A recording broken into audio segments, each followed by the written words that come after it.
الحمد لله نحمده ونستعينه ونستغفره ونؤمن به ونتوكل عليه ونعوذ بالله من شرور أنفسنا ومن سيئات أعمالنا ونعوذ بالله من شرور أنفسنا ومن سيئات أعمالنا من يهده الله فلا مضل له ومن يضلله فلا هادي له وأشهد أن لا إله إلا الله وحده وأشهد أن سيدنا وشفيعنا وحبيبنا ومولانا محمدا عبده ورسوله أرسله الله إلى كافة الناس بالحق بشيرا ونذيرا وداعيا إلى الله بإذنه وسراجا منيرا أما بعد أعوذ بالله من الشيطان الرجيم بسم الله الرحمن الرحيم ظهر الفساد في البر والبحر بما كسبت أيدي الناس وقال سبحانه وتعالى ما أصابكم من مصيبة فبما كسبت أيديكم ويعفو عن كثير إن الله وملائكته يصلون على النبي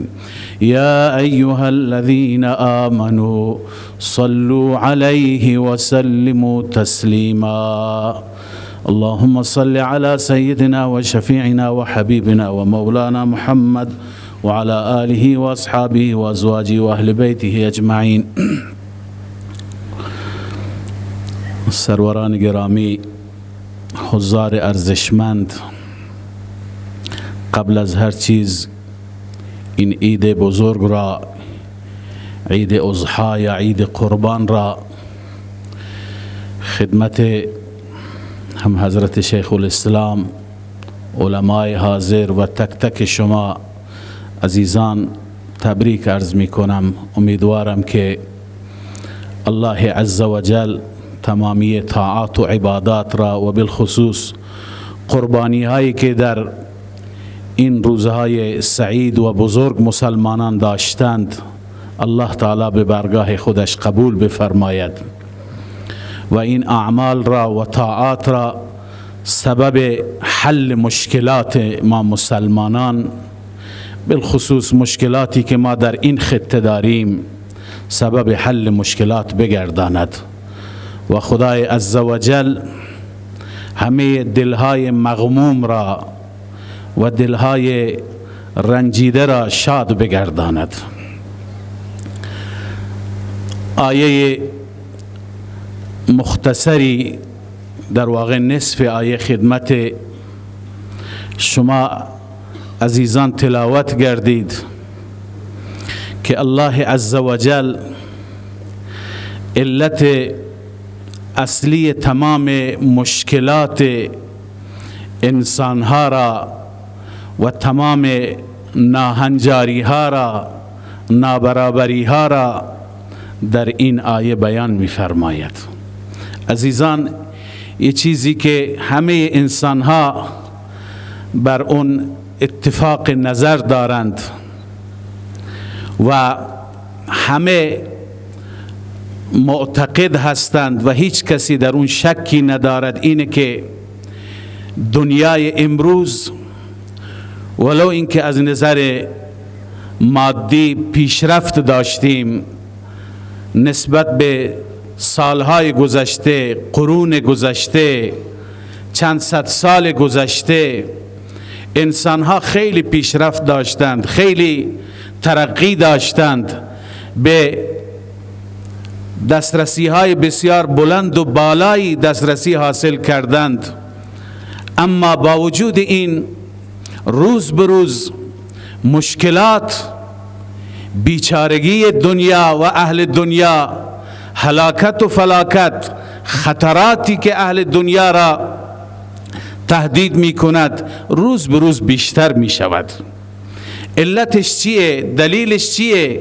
که از یک جهت و از یک طرف به ظاهر ترقی، پیشرفت، تکنولوژی به جایی رسیده که حتی خود ما در گذشته، در همین سالهای نزدیک 30 سال و 40 سال گذشته، ما تصور نمی کردیم، فکر نمی کردیم که دنیا به این جایی که امروز ما هستیم برسد، که همه کارها را با یک دکمه انسان بتونه انجام بده.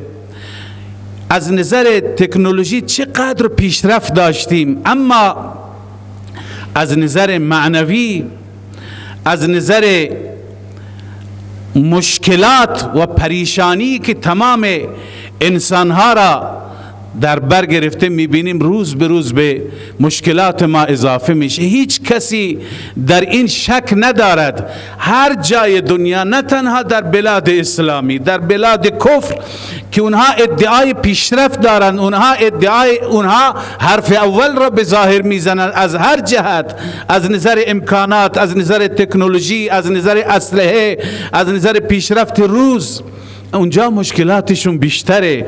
اگر آمار خودکشی ها را بررسی بکنیم، اگر آمار بدبختی های اونجاها را که هر روز چه اتفاقات ناجور و ناگواری میفته، انسان تعجب میکند که انسان با وجود این همه رفاه، با وجود این همه مسائل که بهره‌مند ازشون هست، باز هم انسان روز به روز از زندگی ناامیدتر میشه، روز به روز پریشانیش بیشتر میشه. و گاهی میشنویم که بسیاری از سرمایه‌داران که صاحب چندین هتل و چندین پاساژ و چندین بالاخره پروژه های بزرگ و مهم هستند، از ساختمان های 20 طبقه و 30 طبقه خودشون را پرتاب میکنن. آخر دلیلش چیه؟ علتش چیه که انسان با وجود این همه بهره‌مندی از رفاه، از نعمتهای الهی، از نعمتهای مادی، انسان روز به روز مایوستر میشه، روز به روز ناامیدتر میشه؟ عزیزان، اگر ما دقیق بررسی بکنیم اون چیزی که الله عزوجل میفرماید و آنچه که در تعلیمات انبیاء الهی علیهم الصلوات و التسلیمات هست، به این نتیجه میرسیم که مشکلاتی که در انسانها وجود دارد همه برمیگرده به درون خود انسان. همه مشکلات به خود انسان برمیگرده. مشکلات ما انسانها از بیرون نیست، از خارج نیست، از جای دیگه نیست. در دنیای پدیده و یک تحول جدیدی نسبت به گذشته ایجاد نشده. اون چیزی که تغییری که آمده، مشکلی که به وجود آمده اینه که درون انسان مشکل دارد، وجود انسان مشکل دارد و انسان اون چیزی که میکشد و اون چیزی که انسان تحمل میکند به دلیل خود انسان هست. این انسان در واقع علما میگویند و تشبیه میدهند و از آیات قرآن کریم همین معلوم میشه که این انسان خودش یک عالم هست، یک جهانی هست، جهانی که بظاهر بسیار مختصر است، اما در واقع گاهی وقتی که اون درون انسان آزاد میشه و اون درون انسان رها میشه و به حال خودش هست، دلش میخواد که تمام دنیا را ببلعد، تمام دنیا را یک لقمه خودش قرار بده. چنان این انسان در درونش همین یک قلب، یک تکه گوشت هست. گاهی وقتی که این قلب درست نیست، اصلاح نیست، در این قلب چه چیزهایی وجود دارد؟ تمام درنده هایی که شما در جنگل های دنیا میبینید، همه این درنده ها در وجود انسان هست. در وجود انسان گرگه هایی هست، شیر و پلنگ هایی هست، درنده هایی هست که وقتی که اونها رها میشه، به حال خود گذاشته میشه، اون وقت انسان را میبینیم که تمام فسادی که در دنیا هست انسان انجام میده. شما تاریخ خود انسان ها را بررسی بکنید. بزرگترین ضربه را انسان ها از چی خوردند؟ از اون چیزهایی که ما فکر میکنیم خطر هستند، از این درنده هایی که در جنگل ها هستند. هیچ وقت انسان آسیب ندیده، هیچ وقت درنده های جنگل با هم یک حزبی، یک نهضتی، یک اتحادیه تشکیل ندادند تا بیان بر علیه انسان ها قیام بکنند. هیچ وقت بر انسان ها حمله ور نشدند، هیچ وقت انسان ها را از بین نبردند. حتی اونها بین خودشون هم این جریانات را ندارند. این عصبیتی که در انسان هاست، این عنادی که در میان انسان هاست، این ضدی که در انسان ها هست، در میان اونها نیست. هیچ وقتی درنده های دو جنگل با هم دیگه درگیر نشدند. این عنوان هایی که ما داریم اونها ندارند. اما عزیزان، وقتی که نگاه میکنیم جنگ های بین خود انسان ها را، جنگ های جهانی اول و دوم را، چه تلفات انسان ها دادند. میلیون ها انسان در یک جنگ تلف شد، در یک جنگ ضایع شد.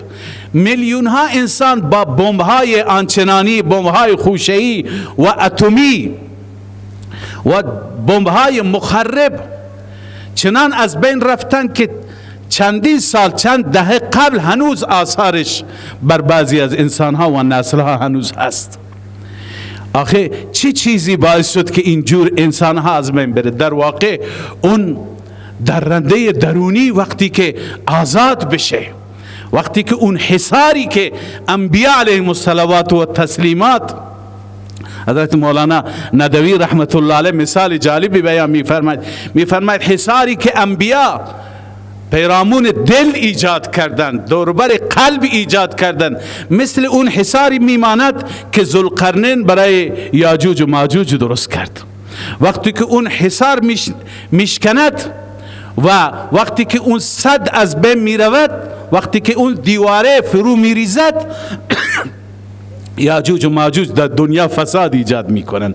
اون حصاری که انبیا برای انسانها به وجود آوردند، اون حصاری که انبیا درست کردند که انسان، اون درنده درونی انسان در واقع رام بشه، بر انسان خواهشاتش حکومت نکند، لذات حکومت نکند، شهوات حکومت نکند، شکم و معده حکومت نکند، حاکم انسان الله باشد. اما انسان وقتی که از اون قید و بندها خارج میشه، میبینیم این همه فساد ایجاد میشه. ظهر الفساد فی البر والبحر بما کسبت اید الناس.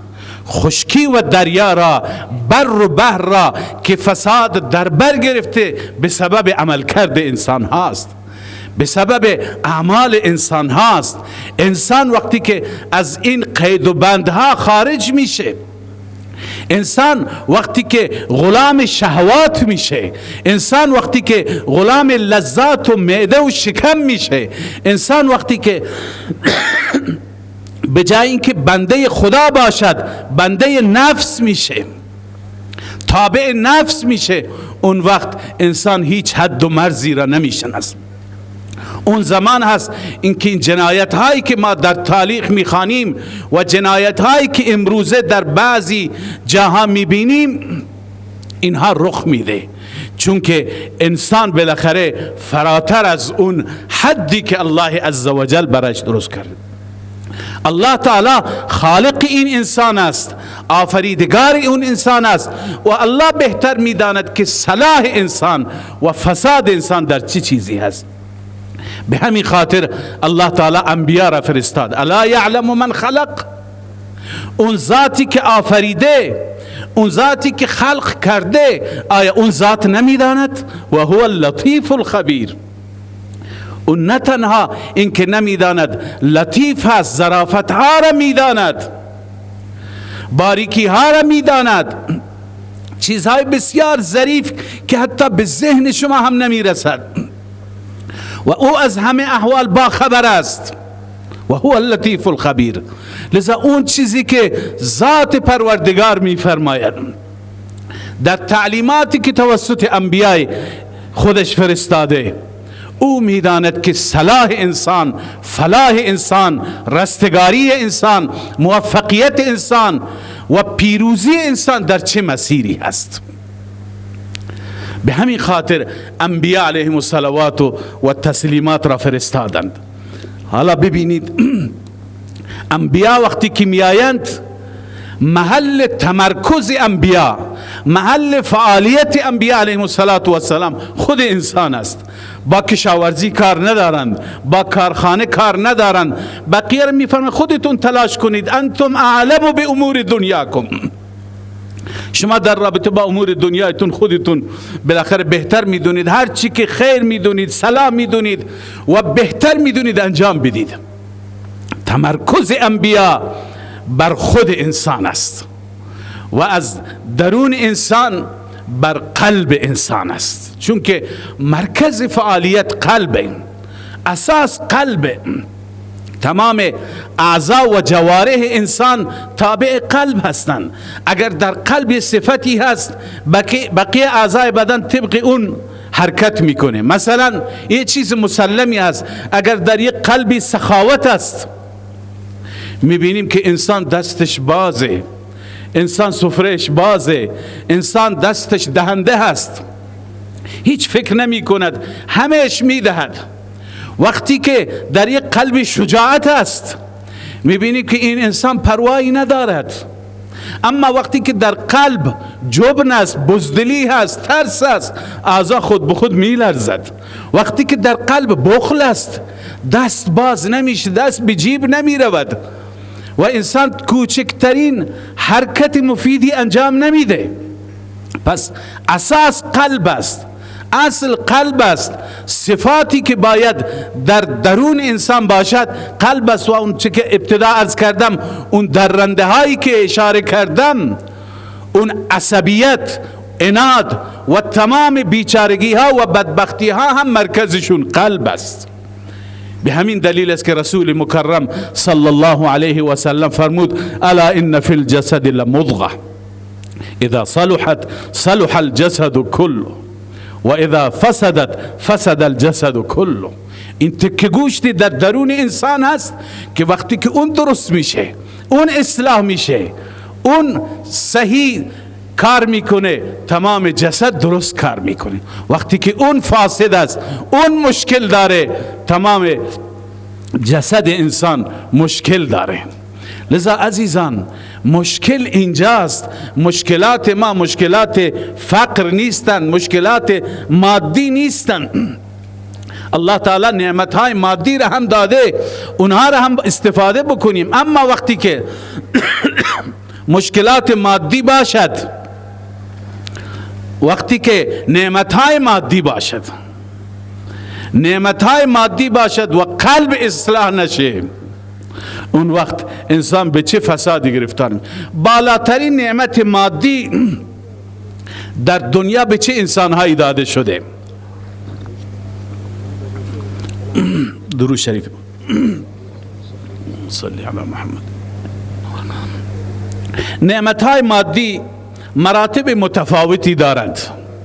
یه انسانی کمتر، یکی بیشتر تا اینکه بالاترین نعمت مادی اینه که یک انسان بالاخره در رأس یک حکومت قرار بگیره، در رأس یک کشور قرار بگیره، پادشاه بشه، همه ذخایر و همه خزائن و همه اون چی که در اونجا هست در اختیار او باشه، کلید در دست او باشه.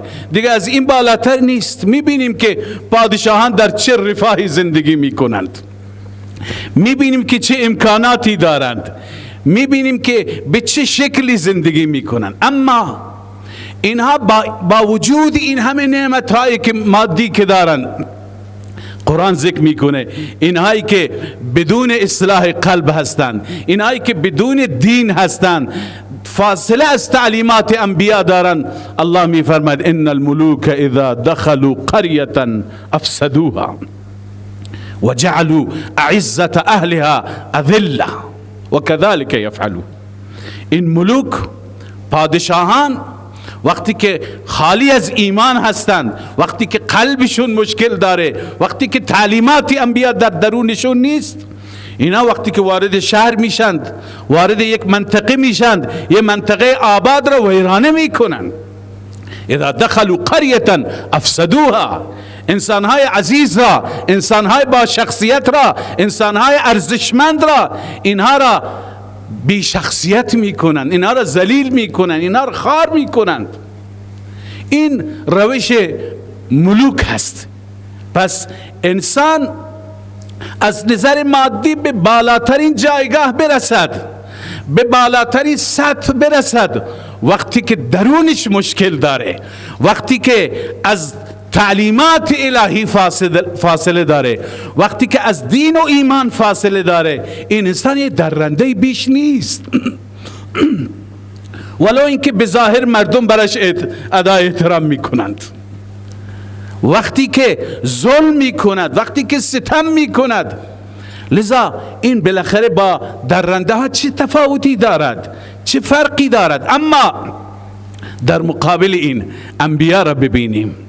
پادشاهان هم حکومتی دارند، انبیا هم حکومتی دارند، اما به تعبیر بعضی از بزرگان حکومت پادشاهان بر بدن هاست و حکومت انبیا علیهم الصلوات و التسلیمات بر قلب هاست. اونها در قلب جای دارند، اونها بر قلب حکومت می کنند و اینها بر بدن حکومت می کنند.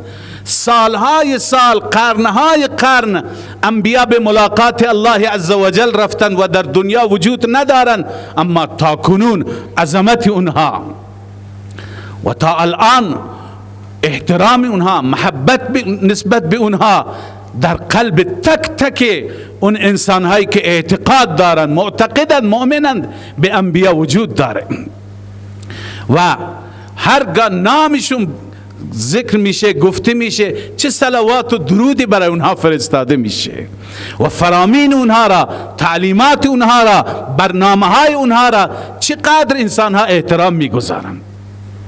اما ملوک و پادشاهان این جایگاه را ندارند. پادشاهانی که با اون وصف درندگی که عرض کردم، مثل فرعون و هامان و شداد و امثالهم، تا کنون مردم بر اونها لعن و نفرین میفرستند، مردم بد و بیراهشون میگویند. به دلیل چی؟ به دلیل اینکه اینها به ظاهر انسان بودند، در واقع اینها درنده بودند.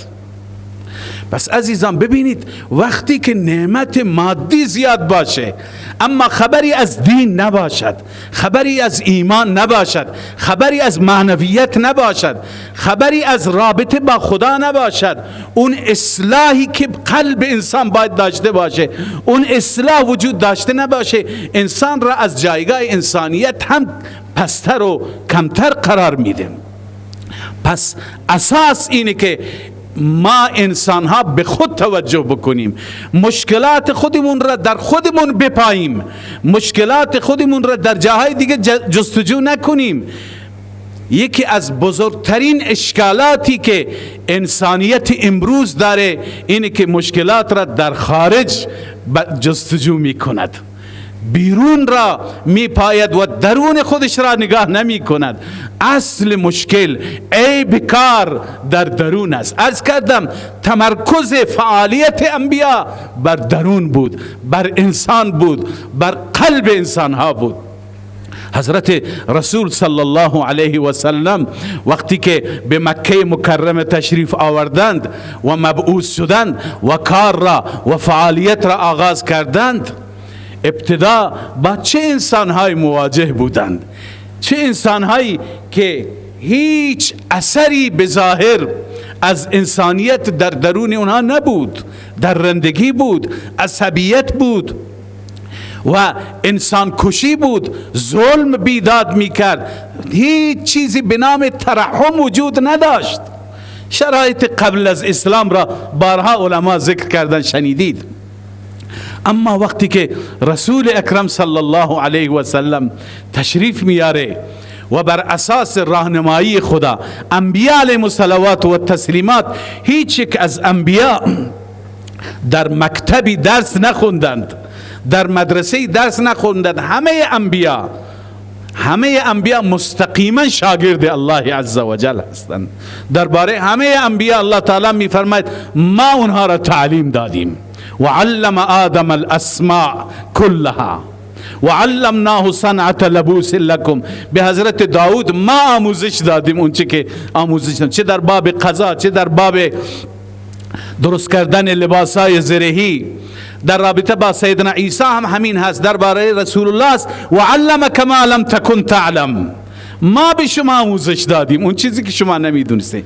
پس انبیا مستقیما شاگرد الله عزوجل هستند، بر اساس تعلیماتی که الله عزوجل به انبیا علیهم الصلوة و تسلیمات فرمود، انبیا کار را آغاز کردند.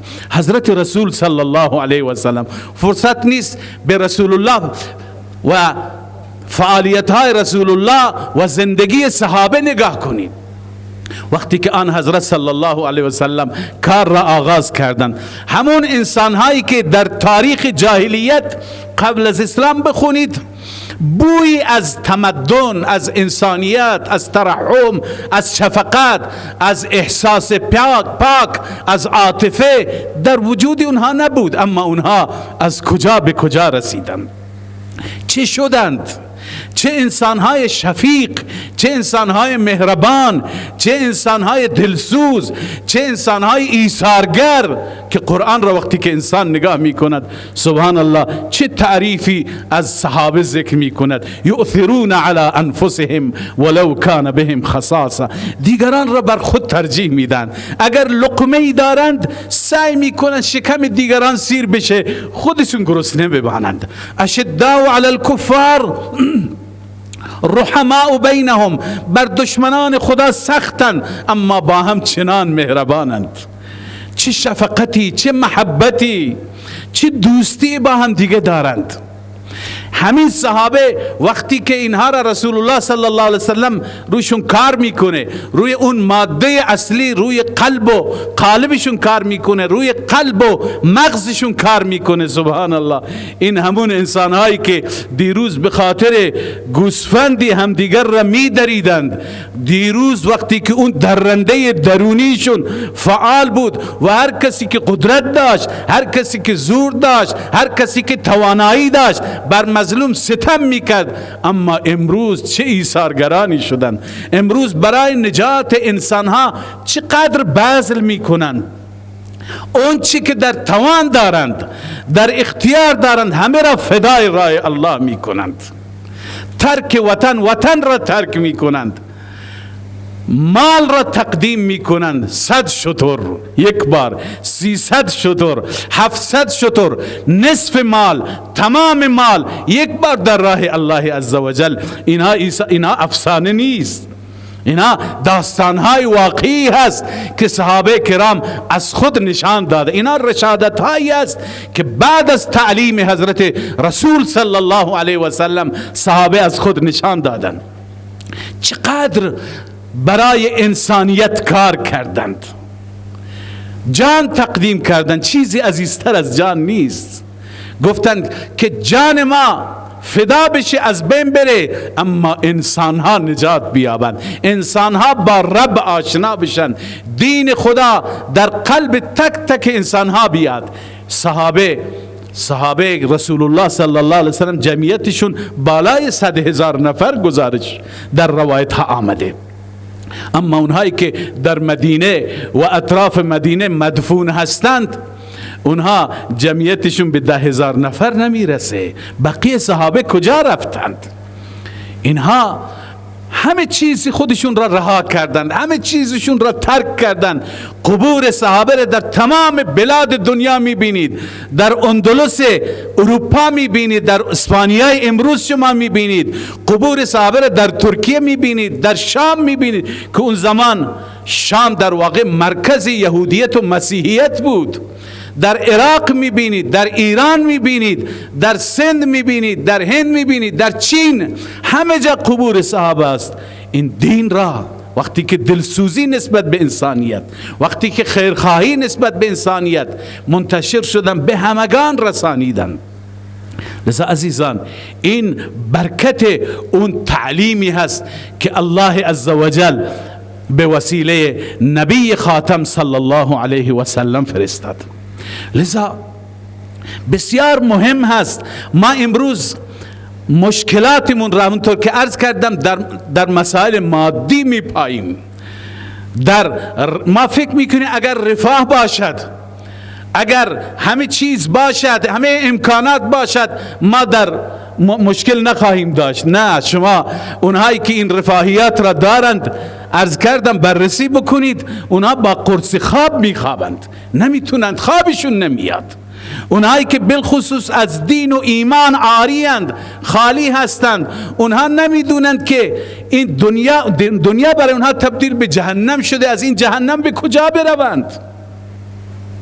و وقتی که با اهل ایمانی اونها برخورد میکنند و متوجه میشن، اون وقت میفهمند. خیلی از کسانی که ایمان آوردن سرگذشت هایشون را میخوانیم، میدونیم که اونها تازه چشمشون باز شدن، تازه حقایق را دیدن. علت چیه؟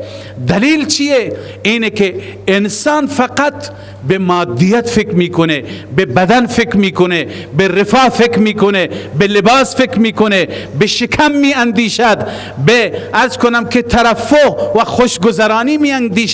و میدونید که خوشگذرانی و شهوات و لذات هیچ حد و مرزی هم ندارد. انسان هایی که وارد این وادی می شوند، وارد این گود می شوند، چنان می روند که خودشون را آخر گم می کنند، خودشون نمیدونند که چیکار می کنند. لذا تنها و تنها راه نجات اینه که ما از خود اصلاح را شروع بکنیم، از درون آغاز بکنیم، از قلب خودمون آغاز بکنیم. حاکم بر ما کتاب الله باشد، الله عزوجل باشد، او به ما حکم براند، او به ما دستور بدهد، نه لذات، نه خواهشات، نه عصبیت، نه مسائل دیگر مادی دیگر. وقتی که انسان از قید و بند مادیت خلاص میشه، خارج میشه و انسان وارد معنویت میشه، وارد اصلاح درون میشه، سبحان الله، اونطور که عرض کردم، این انسان در یک لحظه از این رو به اون رو میشه. تمام مطمع نظر انسان، دید انسان، دیدگاه انسان متفاوت میشه. و عزیزان، تنها و تنها اون چیزی که انسان را اصلاح میکند امروزه این کتاب الله عزوجل هست، قرآن کریم هست که توسط حضرت رسول صلی الله علیه و سلم این کتاب فرستاده شده. سبحان الله، وقتی که ما درباره قرآن وقتی که سخن میگوییم، گاهی فکر میکنم چه تعبیری، چه کلماتی، چه الفاظی برای قرآن به کار ببریم.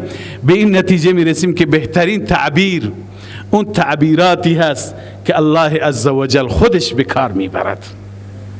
کتاب انزلناه الیک لتخرج الناس من الظلمات الی النور، کتابی که ما به سوی شما نازل کردیم و کتابی که ما به سوی شما فرستادیم تا به وسیله این کتاب انسانها را از دنیای تاریکی، از هلاکت، از بیچارگی، از ظلمات، از شرک، از فساد، از بیبندوباری، از بردگی و بندگی خواهشات و نفس و لذات و شکم و معده، همه تعبیراتی که بکار میبریم، از اینها برهانی، از اینها نجات بدی به سوی نور، به سوی ایمان، به سوی خدا، به سوی بهشت، به سوی رستگاری، به سوی موفقیت، به سوی سعادت دنیا و آخرت، به سوی علم، به سوی اخلاق، به سوی ایثار، به سوی صفات خوب راهنمایی بکنی.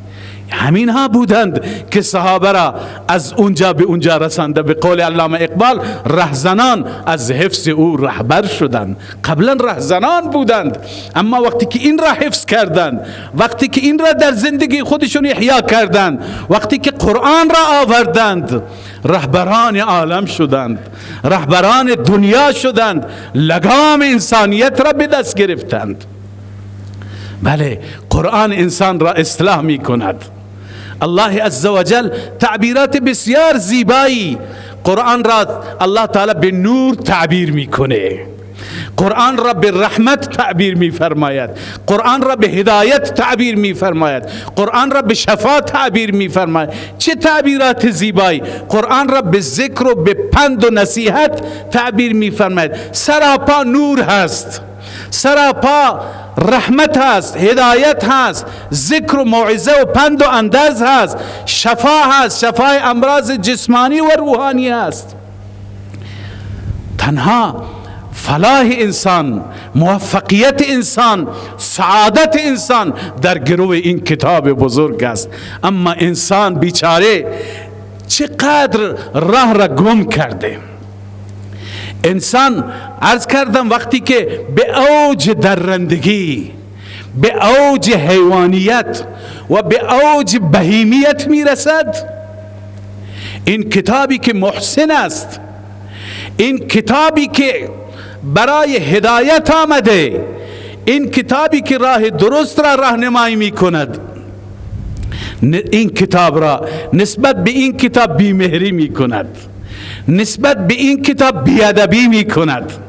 قرآن کریم را چقدر این انسان ها جسورند و چقدر این انسان ها از واقعیت فاصله دارند که قرآن را امروز می بینیم در اخبار، در رسانه ها، که در بسیاری از کشورهای بظاهر متمدن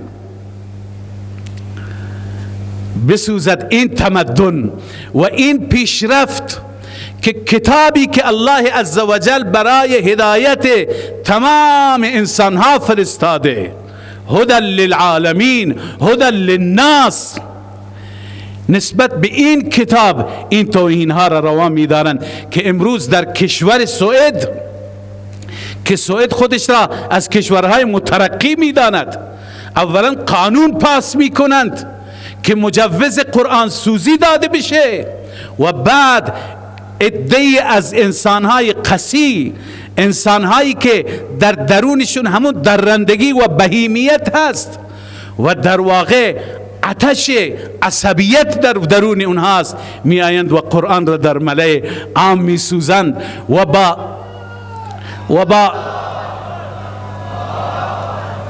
احساسات میلیاردها مسلمان بازی میکنند. این آیا آزادی هست؟ آیا این دموکراسی هست؟ مگر این انسان ها نمیدانند، این بیچاره ها نمیدانند که مقدسات برای کسانی که اعتقاد دارند، هر کسی که اعتقاد به دینی از ادیان الهی دارد، نه تنها مسلمان و تمام کسانی که متدین به ادیان سماوی هستند، مقدسات از جان برای هر انسان مؤمن و معتقد به خدا عزیزتر است.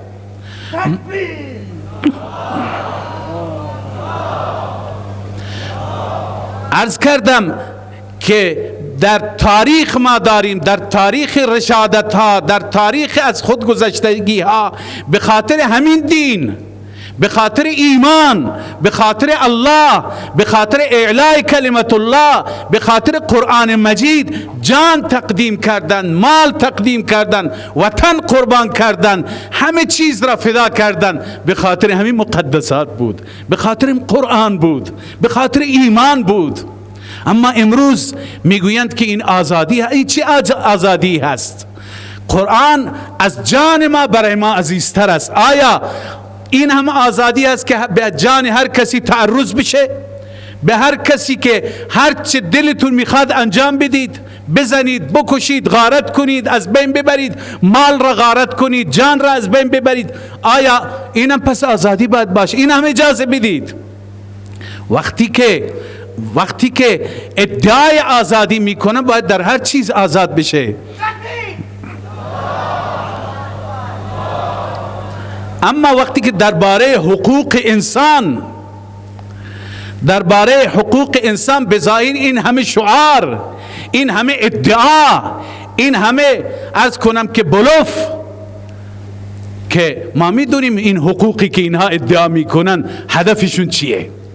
وقتی که درباره حقوق انسان ها این همه ادعا میکنند، درباره مقدسات همین انسان ها که عرض کردم این مقدسات به مراتب از جان عزیزتر است، این مقدسات به مراتب از مال عزیزتر است برای ما معتقدان به خدا. هر چی که مسلمان و غیر مسلمان است، مسیحی باشه یهودی باشه، کتاب اونها برای اونها مقدسه. چقدر قرآن کریم روی این نکته دقت دارد. سبحان الله. من یه آیه امروز فکر کردم که سیدنا موسی علیه السلام را فرعون خیلی آدم زرنگی بود. فرعون وقتی که موسی ادعا کرد، ادعای توحید، ادعای وحدانیت پروردگار، فرعون دید که دلایل موسی بسیار محکم، قوی، مبادا مردم متاثر بشن. فرعون چند تا سوال کرد از موسی. یکی از سوالات فرعون بود قال فما بال القرون الاولى، اون قرون گذشته وضعیت کسانی که قبل از ما بودن، آبا و اجداد ما یا مقدسات ما که در گذشته بودن و امروز ما به اونها ادای احترام میکنیم، وضعیت اونها چیه؟ هدف فرعون این بود که چون که اونها بر دین موسی نبودن، موسی میفرماید همه اونها تو جهنم، همه اونها تو عذاب، تا مردم احساساتی بشن. موسی علیه السلام انبیا عرض کردم کلمه از خود نمیگویند، اون چی که میگویند از طرف الله میگویند. موسی علیه السلام هم جواب حکیمانه داد قال علمها عند ربی، علم اونها نزد پروردگار. اگر حقیقت را الله عزوجل، اگر حقیقت را اینجا بیان میفرمود، هم یک واقعیتی بود. اونایی که بر غیر دین توحیدی و بر غیر دین الهی و بر شرک و کفر رفتند، اونها جایگاهشون جهنم هست. اما موسی علیه السلام نخواست احساسات تحریک بشه. قال علمها عند ربی، این پاسخ رب العالمین هست. پروردگار عزوجل در همین قرآن کریم به ما میفرماید اون بت‌هایی که انسانها از خود درست میکنند، اون معبودانی که انسانها درست میکنند، اونها را هم بد و بیراه نگویید، اونها را هم توهین نکنید. ولا تسبوا الذین یدعون من دون الله، اینهایی که مشرکین غیر از خدا اونها را فریاد میزنند، برای اونها کرنش میکنند، از اونها حاجت میطلبند، اونها را بد و بیراه نگویید، اونها را دشنام ندهید. دشنام دادن، بد و بیراه گفتن، توهین کردن به مقدسات در مرام ما مسلمانان نیست. این مرام غیر مسلمان است که به مقدسات توهین بکنند، به کتاب‌های الهی، به شخصیت‌های مقدس، به انبیاء الهی، پیروان انبیاء الهی، اینها توهین کردن. بلکه اون چیزی که در مرام ما هست و رب ما به ما دستور داده، ادب هست، احترام هست. حتی قرآن کریم که تمام هدایت انسان ها از قرآن هست، الله عزوجل دستور داده که با احترام، با ادب، با پاکی، لا یمسه الا المطهرون، پاک انسان باشد و دست بزند. چرا؟ تنزیل من رب العالمین. این کتاب معمولی نیست که این دانشمند اون دانشمند نوشته بشه، تنزیل من رب العالمین. اما این انسانهای بی‌پروا و این انسانهایی که اعتقادی ندارند، حداقل بر اساس همون حقوق بشری که ادعا میکنن و شعارش را میدهند، حداقل قلبهای مسلمانان را جریحه دار نکنند، حداقل آتشهای جنگ را شعله‌ور نکنند. بارها حضرت شیخ فرمود که شما به قضایای این عالم امروز شما به علت نگاه کنید، با علت مبارزه بکنید، با معلول مبارزه نکنید. علت این همه تندروی ها، علت این همه نابسامانی ها، علت این که انسان ها از خود بی خود می شوند و جان عزیز را تقدیم می کنند و خودشون را تکه تکه می کنند تا 10 تا سرباز مشرک و کافر و بالاخره یهودی کشته بشه. علتش چیه؟ علتش همین توهین هاست، علتش همین دست درازی به مقدسات هست. این آتشی که در درون انسان ها را شعله‌ور می کند همین توهین به مقدسات هست. لذا ما امیدواریم همونطوری که همه کشورهای اسلامی محکوم کردن و بعضی از کشورهای غیر اسلامی حتی غیر مسلمانان محکوم کردن، ما انتظار داریم از جهان بشریت و از انسانیت که همه یک پارچه این عمل شنیع و زشت را محکوم بکنند.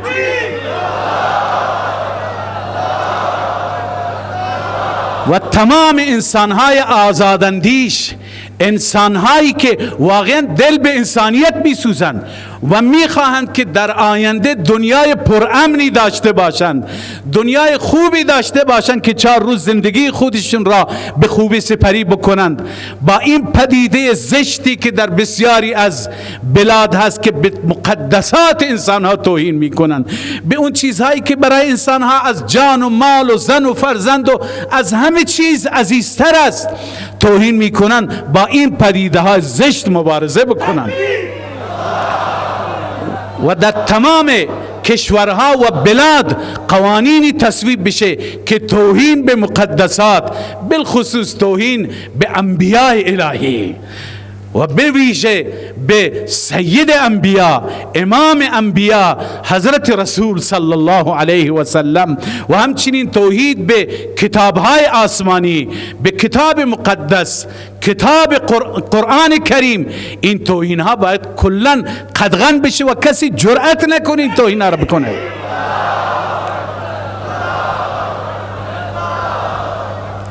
لذا ما امیدواریم که کشور سوئد که این در واقع تصویب لایعقل را، غیر عقلانی را انجام داده، که در واقع این تصویبی هست، عرض کردم که بازی با جان هست، این مصوبه ای هست که ناامنی میارد، این مصوبه ای هست که فلاکت و بیچارگی برای خود اون کشور میارد. عقلای این قوم، عقلای اون کشور به هم بیایند و تجدید نظر بکنند، تجدید نظر بکنند، با احساسات مسلمانان بازی نکنند، با احساسات انسانهای آزاد اندیش هیچ وقتی بازی نکنند. و به مسلمانان هم میگم که ای مسلمانان، این کتاب اون کتابی هست که یه روزی وقتی که اسلاف ما، گذشتگان ما به این کتاب عمل می کردن، این کتاب را در زندگی خودشون پیاده کردن و تمام زندگی را، زندگی شخصی را، فردی را، اجتماعی را، تجارت را، معاشرت را، اعمال را مطابق این کتاب قرار دادن، اون روز مسلمانان درخشیدن، اون روز مسلمانان عزت و شکوه داشتن. امروز بیچارگی ما هم به همین برمیگردد که از این کتاب فاصله گرفتیم، از تعلیمات این کتاب فاصله گرفتیم. لذا مسلمانان برگردن و به خاطر این توهینی که اینها به کتاب مقدس ما، به قرآن مجید کردن، همه مسلمانان برگردن به قرآن، قرآن، حقوق قرآن را، تلاوت قرآن، فهم قرآن، عمل به قرآن، نشر قرآن و محبت با قرآن، ادب قرآن، همه این حقوق را اونطوری که شایسته هست به جا بیاورند. الله عزوجل به همه ما توفیق عمل عنایت بفرماید و رب سبحانه و تعالی این کسانی که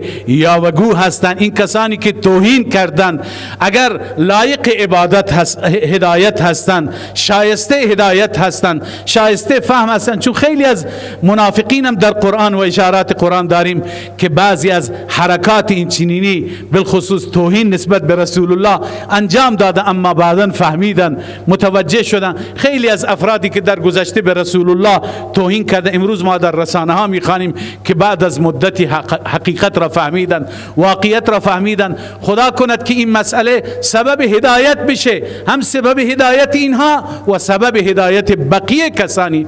خدا اینها را هدایت کنه و ما برای هدایتشون دعا میکنیم. اما اگر لایق هدایت نیستن، خدای عزوجل پوزه اینها را به خاک بمالد.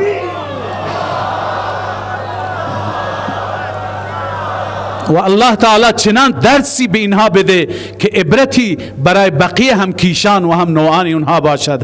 به این امید این در صورتی میشه اونطور که حضرت شیخ و حضرت مفتی صاحب دیروز بیان فرمودند که ما بیایم به سوی الله، ما بیایم به سوی عبادت، به سوی دعا، به سوی تضرع، به سوی طاعات و اعمال و به سوی عمل به قرآن مجید. ان شاء الله وقت نصرت خدا و یاری خدای عزوجل نزدیک هست. و السلام علیکم و رحمت الله و برکاته.